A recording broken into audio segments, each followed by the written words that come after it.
Hello, good evening to you. Welcome to the business news here on News 360. My name is Alfred Concert. To our first story this evening, some members of parliament want insurance cover for farmers against crop failure due to bad weather. The MPs also proposed an amendment of the Insurance Act 2006 to include farmers. The MPs argued farmers, though contribute 60% of the country's gross domestic product, they remain the poorest. The legislators say most financial institutions are unwilling to loan farmers credit because of the risks involved and stressed the need for insurance cover for them. We've been talking about what we can do to sustain the youth interest in farming. It's high time we begin to mitigate the risks associated with farming. And one of the apt avenues we can do that is through insurance. Others indicated the Ghanaian farmer is losing out year after year because of erratic and inadequate rainfall. We need to amend the act, and so that should be done as soon as possible. There is a need for the agri sector to boost up its activities in implementing irrigational activities, so that at least most of the crops that are to be produced will be not only depend on rain-fed water.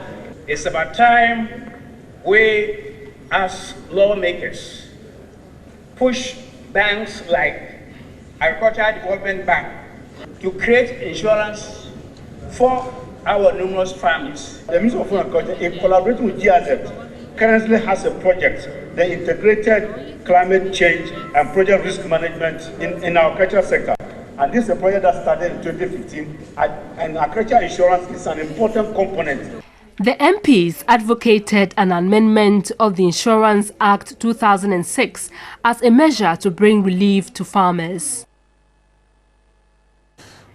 Let's go into mining now. Now, AngloGold Ashanti has stressed the need for authorities to find a peaceful resolution to the occupation of its concessions following the death of 9 illegal miners at Obuasi Gold Mine site. The company says the deaths, which occurred within the last 3 weeks, could worsen if authorities do not intervene to restore law and order.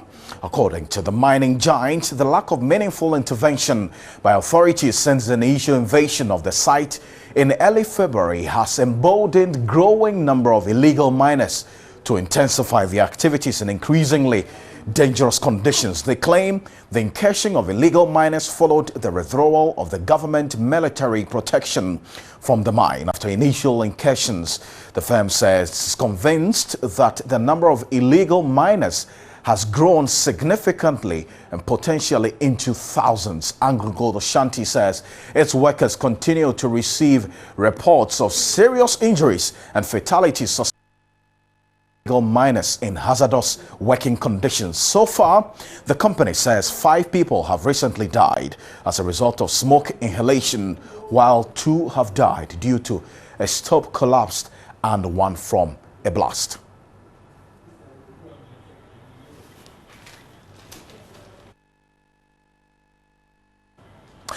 The Ghana International Trade Commission bill has been taken through the second reading in Parliament. The bill, when passed, will protect local authorities and attract foreign investment.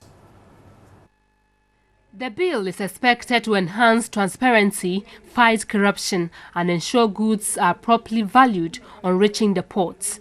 The Ghana International Trade Commission bill, when passed, will also protect local industries and attract foreign investments. The Trade and Industry Minister, Dr. Ekospio Gabra, said the country has enacted a number of laws that deal with intellectual property rights, but expressed worry about the lack of legislation on anti-dumping and subsidies. While some countries simply modify the existing legislation to conform to the multilateral legal rules, other countries without prior trade legislation had to enact new pieces of legislation to implement their commitments under the multilateral agreements.